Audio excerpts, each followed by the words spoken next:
Mga kabomba-caster nation, sa amin pong inhandang Christmas Around the World Special ngayong araw, atin pong tunguhin ang isang bansa na matatagpuan sa Northern Europe, ang Sweden. Alamin po natin kung paano nga ba itong ipinagdiriwang po nilang White Christmas at kakaibang parada tuwing sasapit po ang Pasko sa bansang Sweden. Narito ang inhandang special report ni Bombo Isa Cotonero. Bombo Radio Philippines presents Christmas Around the World.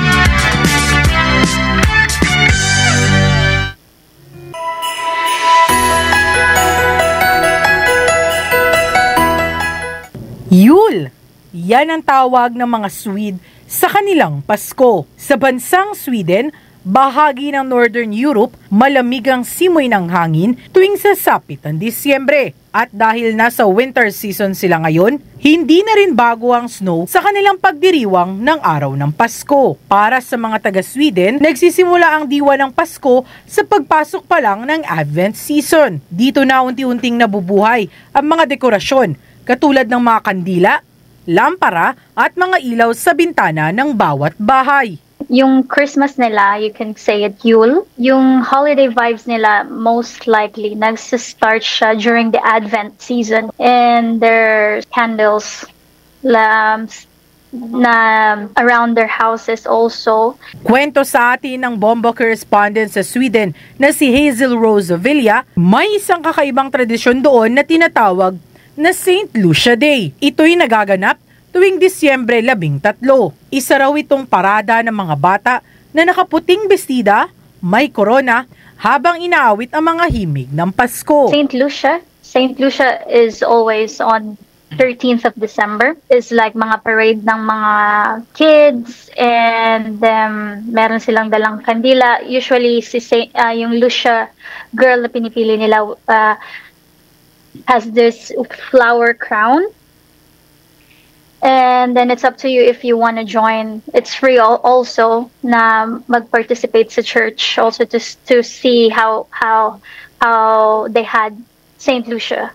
It's very nice. It's very calm. Ayon pa kay Hazel Rose, kung ikukumpara sa masaya at maingay na selebrasyon ng mga Pilipino, mas kalmado at simple ang paggunita ng mga Swedes sa Pasko. Pati sa pagkain, hindi raw uso ang sandamakmak na handa sa mesa. Kung ilan lang ang kakain, ganun lang din karami ang ihahanda. Hindi tulad sa atin na kahit kapitbahay, may share sa Noche Buena.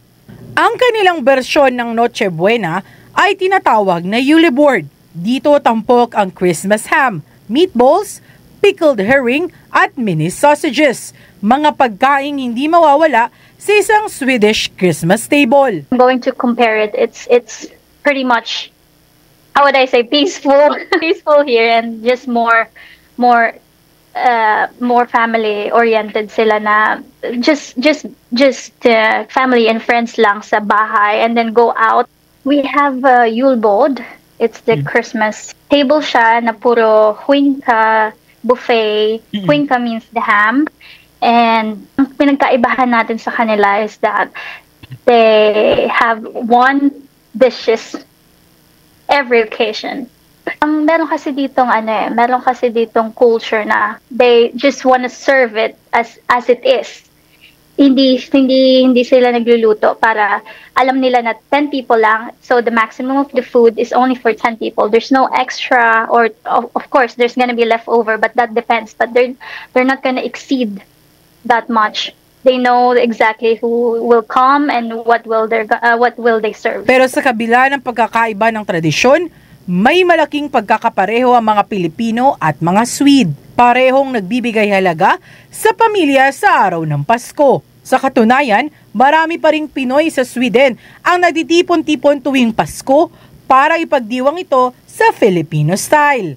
May Christmas party, exchange gift, at kung minsan, may pahamon at lechon pa. They're doing the same thing, like mga Christmas parties natin sa Philippines. Palaro, exchange gifts, and may potlucks. Sometimes I heard one of the biggest event for Filipinos in Denmark, in Copenhagen, meron silang registration fee that That includes the food and prizes and etc. etc. And they have like small contests.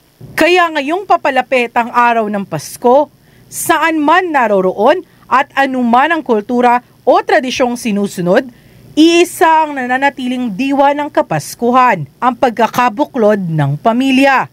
Mga kabombo at ka-Star Nation, mula sa bansang Sweden, nais kayong batiin ng ating Bombo International Correspondent ng God Yule. O maligayang Pasko!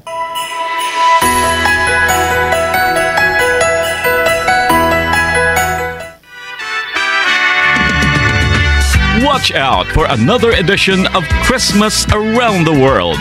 Various celebration of Christmas by different countries. Only heard and seen at Bombo Radio Philippines.